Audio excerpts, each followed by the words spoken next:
नमस्कार, स्वागत है आपका मुनाफे की मंडी में। अगर आज हम नॉन एग्री मार्केट को अगर आप देखें तो यहाँ पर चांदी में सबसे ज़्यादा गिरावट दिख रही है। इसके अलावा पूरे ही बेस मेटल्स पर दबाव है, उसका असर यहाँ पर चांदी पर दिख रहा है। क्रूड की बात करें तो हफ्ते भर में 6% तक टूट चुके हैं दाम। आगे क्या होगा, आपको क्या करना चाहिए, तमाम मुद्दों पर हम मुनाफे की मंडी में चर्चा करेंगे। मैं हूं विष्णु मोहन और हमारे साथ 3 मेहमान हैं जो आज आपको मदद करने वाले हैं। बिटुपन मजूमदार हैं bmazumdar.com से, दिव्या गगलानी है एक्सिस सिक्योरिटी से, अनुज गुप्ता हैं HDFC सिक्योरिटीज से। आप तीनों मेहमानों का बहुत बहुत शुक्रिया। सबसे पहले बात चांदी की कर लेते हैं क्योंकि यहाँ पर गिरावट बढ़ी है। दिसंबर का वायदा 84,250 रुपए के नीचे है। बिटुपन, आप बताइए क्या लग रहा है आपको, और गिरावट दिख रही है चांदी में यहाँ से? देखिए, अभी गोल्डन सिल्वर में थोड़ा सा और डिक्लाइन पॉसिबल है और सिल्वर स्पेसिफिकली अभी उसमें ज्यादा वीकनेस आ रहा है क्योंकि इन जो इंडस्ट्रियल कमोडिटीज है वहां पे भी थोड़ा बहुत प्रेशर है। सिल्वर गया था, एक पुलबैक गया था 85,500 या 86,000 बोल सकते हैं, मोटा मोटी उसी लेवल के आसपास जाके अभी 82,270 के आसपास चल रहा है। तो यहाँ पे फिलहाल सिल्वर में अगर एक दो दिन के हालात से देखते हैं तो मुझे लग रहा है थोड़ा सा वीकनेस है। शार्प डिक्लाइन जैसा नहीं लग रहा है, लेकिन हाँ थोड़ा बहुत वीकनेस रह सकता है सिल्वर में। मुझे लग रहा है यहाँ से और 1,000 रुपए डिक्लाइन बन सकता है। तो यहाँ पे अगर सिल्वर में किसी को ट्रेड भी करना है तो मेरे हिसाब से इंट्राडे वाइज या एक दिन के वाइज कोई पुलबैक आता है। देखिए यहाँ पे अगर 82,900 या 83,000 के आसपास बाजार कोई पुलबैक आता है तो मेरे हिसाब से silver for intraday basis sell ही रहेगा।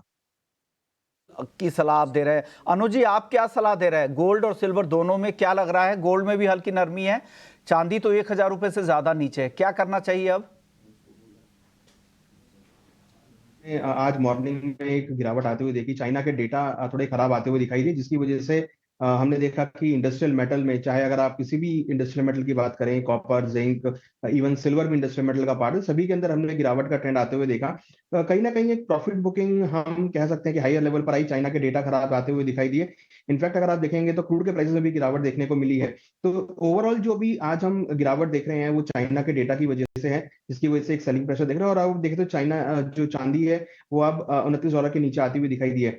हमें लगता है कि एज कंपेयर अगर हम गोल्ड को अलग करें, जितने भी इंडस्ट्रियल मेटल है सब में आज एक प्रॉफिट बुकिंग, एक सेलिंग प्रेशर आता हुआ दिख रहा है। मुझे लगता है कि अभी फिलहाल जो सेंटीमेंट है वो इंडस्ट्रियल मेटल के लिए थोड़े से नेगेटिव हो सकते हैं, और लग रहा है कि अभी फिलहाल भावों में कुछ गिरावट देखने को मिल सकती है। तो इंट्राडे के लिए मुझे लगता है कि अगर किसी को ट्रेड लेना है तो सिल्वर में बिकवाली का ट्रेड बना सकते हैं। करीबन 84,575 में बिकवाली का ट्रेड बनाए, स्टॉप लॉस 85,300 का लगाएं, टारगेट नीचे करीबन 83,300 तक देखने को मिल सकता है। हालांकि अगर हम गोल्ड की बात करें तो गोल्ड में मुझे लगता है कि थोड़ा वेट एंड वॉच करना चाहिए। हमें लगता है कि वीकली लेवल पर एक बाउंस बैक गोल्ड में एक्सपेक्टेड है, जो कि ऊपर में अगेन भावों को 73,000 तक के लेवल दिखा सकता है। हालांकि आज यूएस मार्केट बंद रहेगा, बट हाँ उसके बावजूद भी हमें लगता है कि मार्केट में कम मूवमेंट रहेगी। मगर इंडस्ट्रियल मेटल साइड में हमें लगता है कि बिकवाली का ट्रेड सिल्वर में देखने को मिल सकता है इंट्राडे के लिए।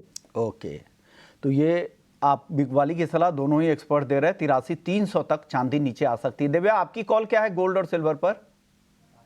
गुड मॉर्निंग विश्वमन जी। गुड सिल्वर की मॉर्निंग। बात तो एक अच्छी करेक्शन देखने मिली है प्राइसेस के अंदर। लास्ट वीक 3% डाउन था।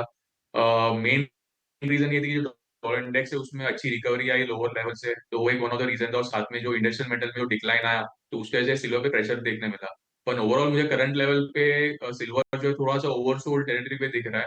इंटरडे बेसिस के लिए हम लोग एक शॉर्ट कवरिंग मूव में एक्सपेक्ट कर रहा हूँ करंट लेवल से। तो 84 का जो लेवल है तो वहां पे हम लोग बाई कर सकते हैं। स्टॉप लॉस हम 83,600 का मेंटेन करके चले और टारगेट ऊपर में 84,500 का रखें। तो आपको भी, आप यहाँ पर खरीदारी की सलाह, आपको ऐसा क्या लग रहा है दिव्या, आपको क्यों तेजी लग रही है चांदी में? यहाँ पे मुझे ओवरसोल्ड दिख रहा है क्योंकि जो करेक्शन आया है ऑलमोस्ट 4-4.5% का आ चुका है। और अगर मैं पोजिशनली आपको बात करूँ तो वीकली चार्ट पे अभी भी ट्रेंड जो है पॉजिटिव है, चार्ट जो खराब हुआ नहीं है। और जैसे कि सितंबर महीने में एक्सपेक्टेड है कि रेट कट होने वाला है, तो जो लॉन्ग टर्म फंडामेंटल फैक्टर्स है वो प्राइसेस के लिए पॉजिटिव है। तो मेरा जो ये कॉल है वो इंट्राडे के लिए है, एक शॉर्ट कवरिंग मूव में एक्सपेक्ट कर रहा हूँ करंट लेवल से। ओके, चलिए बात कच्चे तेल की करते हैं। कच्चा तेल अगर देखिए आप तो इस हफ्ते करीब करीब 6% तक, हफ्ते भर में 6% टूट चुका है। पिछले 7 दिनों की चाल देखें, 6,150 में MCX क्रूड आ चुका है और $75 के आसपास ब्रेंट क्रूड का भाव आ चुका है। अनुज जी, कितनी गिरावट और दिख रही है कच्चे तेल में, या गिरावट अब थम जाएगी? क्या सलाह दे रहा है कच्चे तेल के ट्रेडर्स को? देखिए लास्ट वीक थोड़ा सा हमने कूल ऑफ देखा था, मगर आज अगेन एक गिरावट यहाँ पे आती हुई दिखाई दी। अगर आप देखेंगे तो WTI ऑलमोस्ट 71-72 डॉलर के आसपास है। ब्रेंड में भी करीबन $75 के आसपास के लेवल है। तो जो ट्रेंड हम पिछले एक महीने में देख रहे थे वही यहाँ पर कंटिन्यू होता हुआ दिखाई दिया है। कंसर्न क्लियर है कि जो डिमांड फैक्टर है वो यहाँ पे थोड़ा से स्ट्रांग नहीं है। दूसरी तरफ अगर देखें तो ओपेक मेंबर जो है वो अक्टूबर से जो प्रोडक्शन है वो भी बढ़ा सकते हैं। तो कहीं ना कहीं जो सप्लाई साइड है वो इस बार क्रूड में बहुत हाई आती हुई दिख रही है, और डिमांड हम देख रहे हैं कि कहीं ना कहीं बिल्कुल खत्म हुआ। डिमांड में कोई ज्यादा इजाफा होता हुआ नहीं दिख रहा है, जिसकी वजह से हम देख रहे हैं कि प्राइसेस नीचे आते हुए दिख रहे हैं। हमें लगता है कि अभी सेंटीमेंट क्रूड के डाउन ही देखने को मिल सकते हैं। हम एक्सपेक्ट कर रहे हैं कि WTI नीचे एक बार अगेन 68 से लेकर $70 तक दिखा सकता है।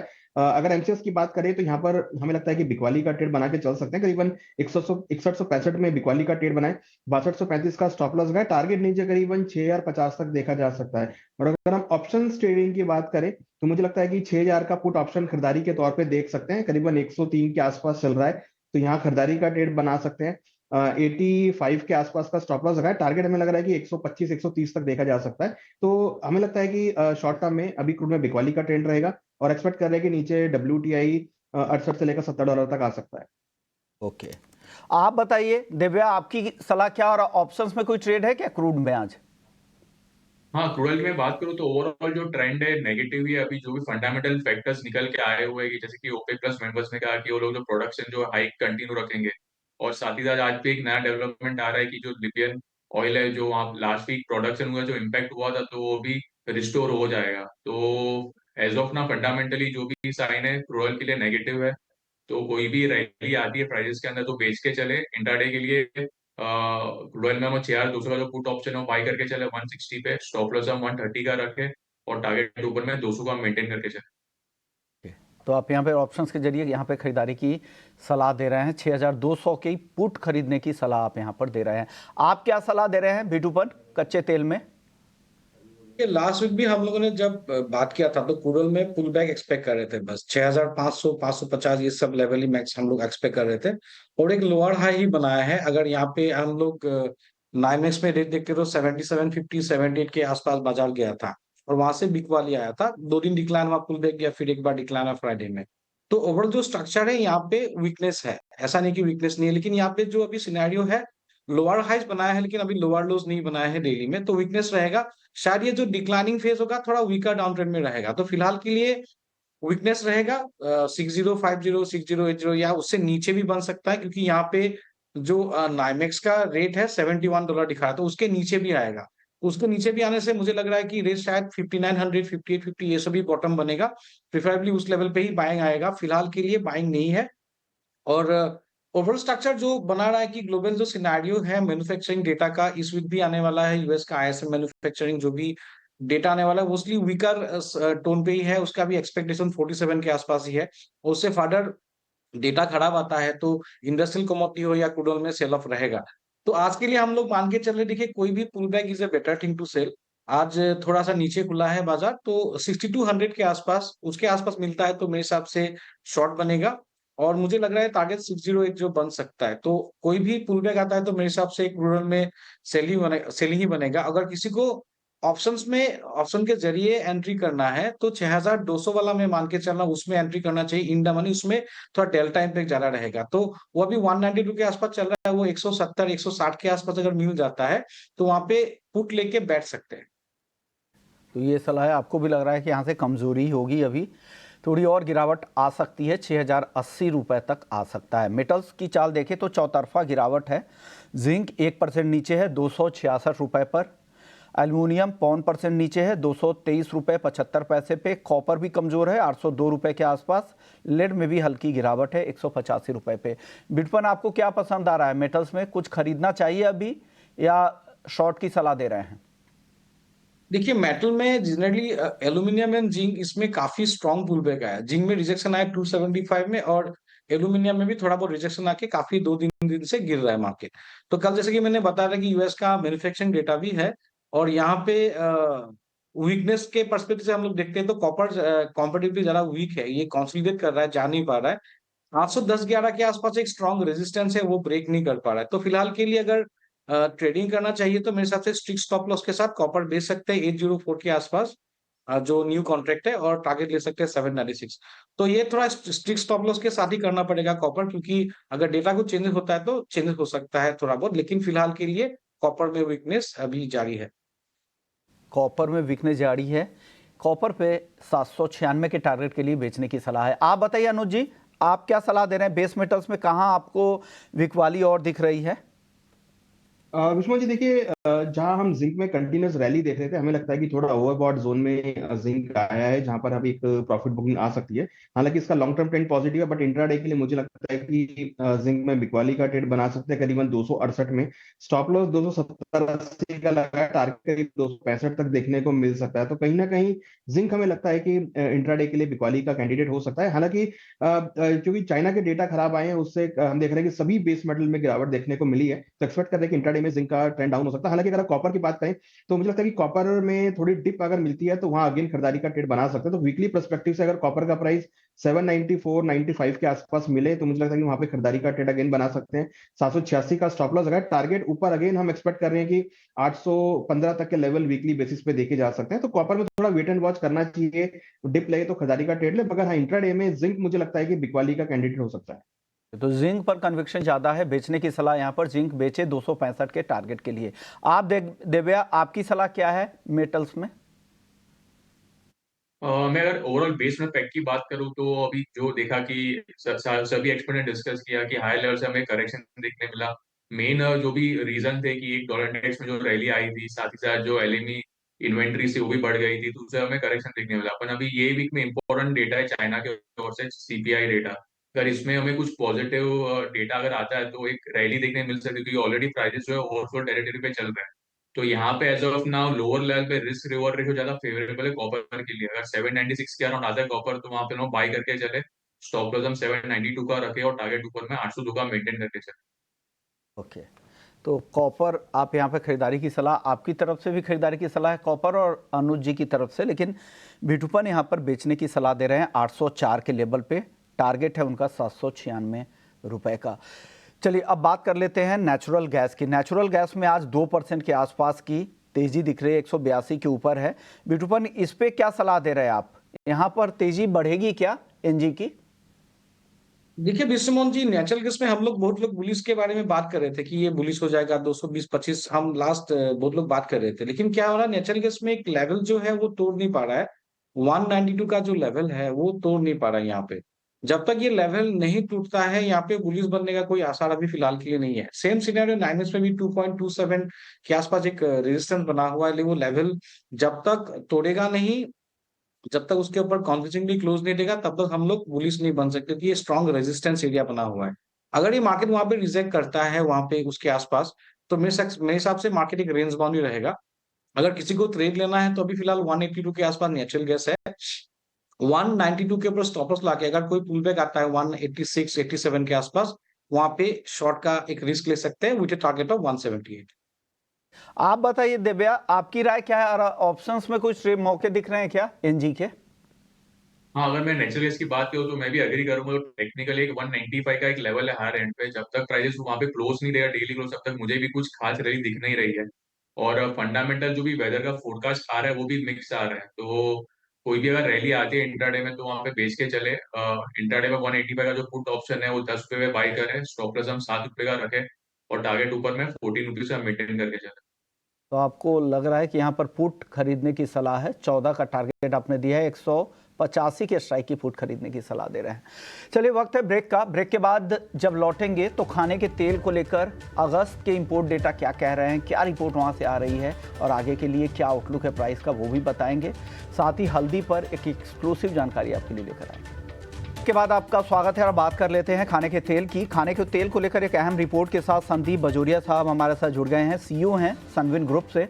शुक्रिया सर, आपने वक्त निकाला। सर, अगस्त के आपने आंकड़े भेजे हैं खाने के तेल के इंपोर्ट के, वो शेयर कीजिएगा पूरी डिटेल्स। हाँ विश्वा जी, नमस्कार आपको और सब व्यूअर्स को। पहले तो मैं आपको कांग्रेचुलेट करना चाहूंगा कि आपका चैनल बहुत अच्छा काम कर रहा है कमोडिटी लैंडस्केप में। Thank you so much sir, thank you sir. बहुत इंडिया से मुझे सब पॉजिटिव रिपोर्ट आती है कि आपकी जो एक्सपर्टाइज है और आपका जो एक्सप्लेन करने का तरीका है वो सबको बहुत पसंद आ रहा है।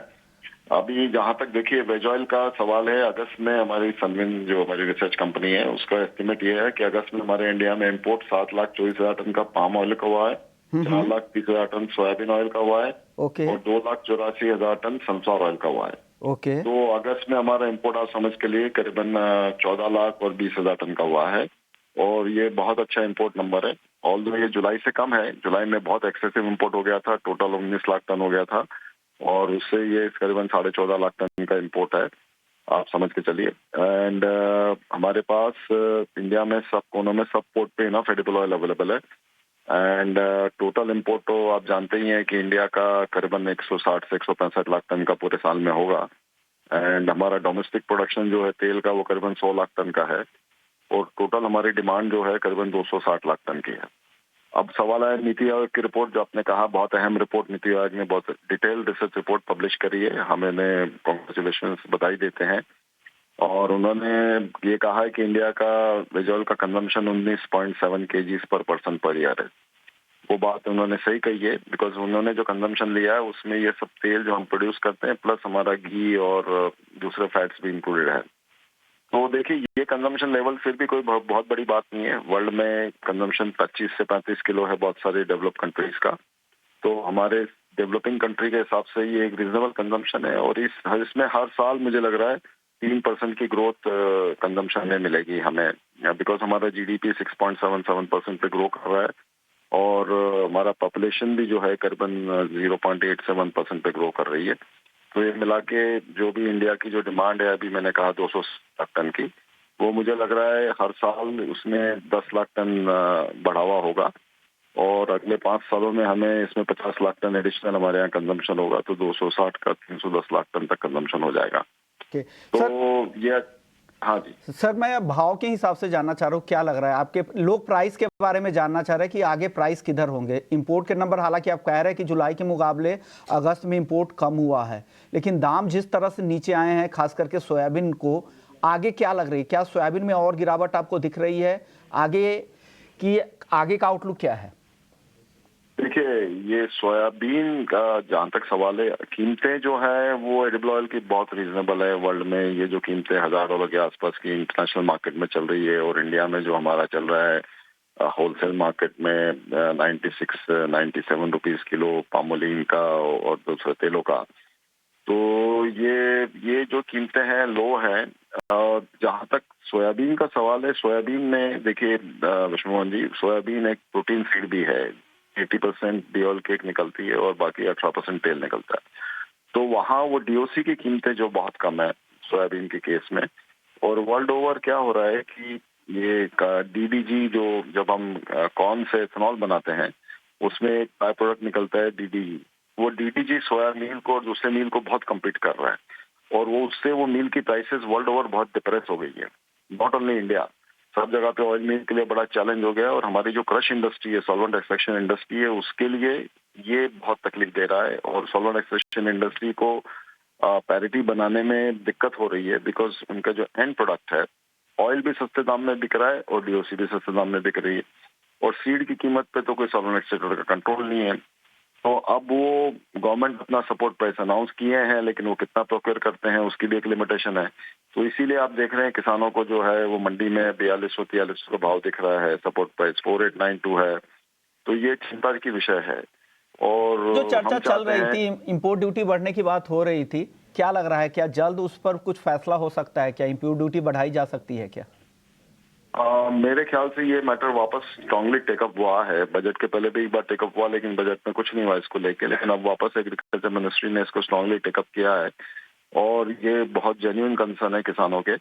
तो गवर्नमेंट इस पे विचाराधीन है हमारे अंदाज से। मेरे ख्याल से कुछ डिसीजन हफ्ते 2 हफ्ते में उनको करना चाहिए। अब कितना करेंगे, कैसे करेंगे वो देखना पड़ेगा। कंज्यूमर एंगल, फेस्टिवल एंगल भी इनके माइंड पे बहुत चल रहा है, लेकिन एक समन्वय लाना जरूरी है मेरे ख्याल से। देखिए विष्णुमोहन जी, सब में बड़ी इंपॉर्टेंट चीज क्या है? इंपॉर्टेंट चीज ये है कि आपने जो एमएसपी अनाउंस की है और उसके बाद जो मंडी में रेट है, तो आप डेली का एवरेज रेट ले लीजिए। जैसे मध्य प्रदेश है, मध्य प्रदेश की 50 मंडियों में एवरेज रेट क्या चल रहा है, वो हिसाब को उसको बेंचमार्क रेट गिन के एमएसपी और रेट का जो डिफरेंस है वो सीधा किसान के अकाउंट में आप पैसा ट्रांसफर करिए। तो गवर्नमेंट ये प्रोक्योरमेंट करना, स्टोर करना करोड़ों रुपए का, फिर उसमें क्वालिटी खराब होना, फिर वापस उसको सेल करना, ये बहुत बड़ा चैलेंज है, वेस्टफुल एक्सरसाइज है, ब्याज भट्टा लगने का बहुत अननेसेसरी खर्चा होता है इसमें, और इंडस्ट्री को रॉ मटेरियल नहीं मिल पाता है, हमारी सप्लाई चेन डिस्टर्ब हो जाती है, और हम कॉम्पिटिटिवनेस नहीं रह पाता डोमेस्टिक और फॉरेन मार्केट में। तो वर्ल्ड ओवर यही प्रैक्टिस अपनाई जाती है कि जो डिफरेंस है वो डायरेक्ट, और हमने इतना बड़ा जनधन अकाउंट और किसानों के अकाउंट, इतना सब कुछ, इतना फिनटेक का इंफ्रास्ट्रक्चर क्रिएट कर लिया इंडिया ने आज, इस गवर्नमेंट ने ये सब बड़ा अच्छा किया है, तो उसके लिए हमें कोई दिक्कत नहीं, उतना पैसा किसान के अकाउंट में ट्रांसफर करके किसान बहुत खुश होगा, बहुत दुआ देगा। At the same time industry भी आपको खुश होगी कि उसको रॉ मटेरियल मार्केट प्राइस में मिलेगा और उसको वो प्रोसेस कर पाएंगे, उसका डोमेस्टिक यूज कर पाएंगे और एक्सपोर्ट कर पाएंगे। तो राइट डिसीजन लेना ये जरूरी। आपके पास सीएससीपी की रिपोर्ट है ही, कॉस्ट है ही, तो ऊपर से आप एमएसपी और बीच का अंतर आप वहां पर दे सकते हैं। शुक्रिया बजोरिया सर, आपने वक्त दिया हमारे दर्शकों के लिए और बताया, गाइड किया कि किस तरह के भाव यहाँ पर, क्यों सोयाबीन के भाव गिर रहे हैं और आगे किस तरह की चाल कीमतों के लिहाज से रह सकते हैं और सरकार का क्या डिसीजन आगे आने वाले समय में आ सकता है। चलिए, एक और अहम रिपोर्ट हमने जानने की कोशिश की थी हार्दिक सारदा से हल्दी को लेकर, क्योंकि हल्दी को लेकर इस बार कहा जा रहा है कि इस बार बुआई 35% तक ज़्यादा हुई है। तो दाम को लेकर हमने पूछा कि वो पहले काफ़ी तेज़ी की बात कर रहे थे, अब उनकी सलाह क्या है हल्दी के कारोबारियों के लिए, हल्दी के ट्रेडर किसानों के लिए, आइए सुन लेते हैं। हमारे साथ हल्दी के एक बड़े कारोबारी है हार्दिक सारदा जी, जो एक प्राइस के ट्रेंड को बहुत अच्छे से समझते हैं, फंडामेंटल्स को भी समझते हैं। हार्दिक जी, क्या लग रहा है, जिस तरह की गिरावट अचानक से आई है, लोगों को उम्मीद नहीं थी कि इतनी तेज़ी से हल्दी इतना नीचे आ जाएगा, इतने फंडामेंटल्स के, आपके भी एक कॉन्फ्रेंस में मैंने सुना था आप काफ़ी बुलिश साउंड कर रहे थे, क्या हो गया सर वो सारी बुलिशनेस? सर बुलिशनेस ऐसी थी, कभी कभी क्रिया को प्रतिक्रिया बनती है। जब 170 की हल्दी 200 बनी तब फिजिकल को सपोर्ट नहीं किया गया, और उस टाइम 170 की हल्दी जब 200 फ्यूचर में चल रही थी तो जितना फिजिकल का ट्रेडर था, हेजर ने माल डब्बे में डाल दिया। तो जो ज़्यादा तेज़ी आ गई, जो 20-25 रुपये किलो एक्स्ट्रा बढ़ा फिजिकल को बिना सपोर्ट किए, वही 20-25 रुपये किलो क्रिया प्रतिक्रिया नीचे आ गई। अब क्या हुआ है कि जो एक्स्ट्रा माल हेज हुआ था, उस हेज की प्रेशर के कारण से अब ये बाजार डब्बा नीचे आया है, एनसीडीएक्स नीचे आया है। एनसीडीएक्स को पूरा वर्ल्ड फॉलो करता है और वर्ल्ड उसके कारण से ये बाजार नीचे आया है। अब जैसे ही ये माल अभी फिजिकल और इसका दोनों संगम हो गया है, तो जैसे ही माल निकल गया, इसमें वापस कभी भी जब ये मार्केट की अराइवल दिखेगी और धीरे धीरे बुलिशनेस बना दिखेगा, और स्टॉक की जो नंबर है, फंडामेंटल के जो नंबर है, ये जब दिमाग में आएंगे तो जरूर धीरे धीरे इसके अंदर मंदी पूरी होके आने वाले समय में जो फसल चालू होने के लिए अगर नंबर कम होते हैं और स्टॉक कम दिखता है तो वापस इसमें बुलिशनेस आ सकता है। ओके, हार्दिक, आपसे मैं एक सवाल करूंगा, क्योंकि किसान, बहुत सारे किसान एपीओज है जो ईटी नाउ स्वदेश को फॉलो करते हैं, वो पर्सनली आके कई किसान इस कॉन्फ्रेंस में भी मिल रहे थे। क्या आपके जो भाव के जो प्रिडिक्शंस होंगे, फोरकास्ट होंगे, उस पर उनकी पैनी नजर आएगी? क्या लग रहा है आगे हल्दी के दाम किधर जाएंगे? मैं शॉर्ट टर्म की बात नहीं कर रहा हूँ, ट्रेडिंग की बात ही नहीं कर रहा हूँ, फंडामेंटली बताइए। फंडामेंटली ये जो नंबर है डिमांड सप्लाई पे के ऊपर होगा, क्योंकि आज जो भाव 125-30 के, इसमें मैक्सिमम टू मैक्सिमम 10 रुपये किलो जा सकता है। आने वाले अप्रैल तक 110 रुपये की हल्दी मंदी होने के चांसेस ना के बराबर है। अगर डिमांड अच्छी रहती है और अगर स्टॉक कैरी फॉरवर्ड अगर नील जैसा रहता है तो अप्रैल महीने तक इसका बुलिशनेस 150 के ऊपर, 175 के ऊपर कभी भी देखने मिल सकता है। और डिमांड ज़्यादा लगती है और आने वाला क्रॉप, अगर फसल खराब होती है, लाल इनों की क्रॉप से क्रॉप की यील्ड कम आते हैं, तो फिर ये 200-250 भी क्रॉस होके ऊपर की लेवल देख सकते हैं। ओके, मतलब यहाँ से गिरावट की संभावना कम है, तेजी की संभावना ज़्यादा दिख रही है, ये आप ध्यान रखिएगा। ये मीडियम टर्म का व्यू है, शॉर्ट टर्म का व्यू नहीं है।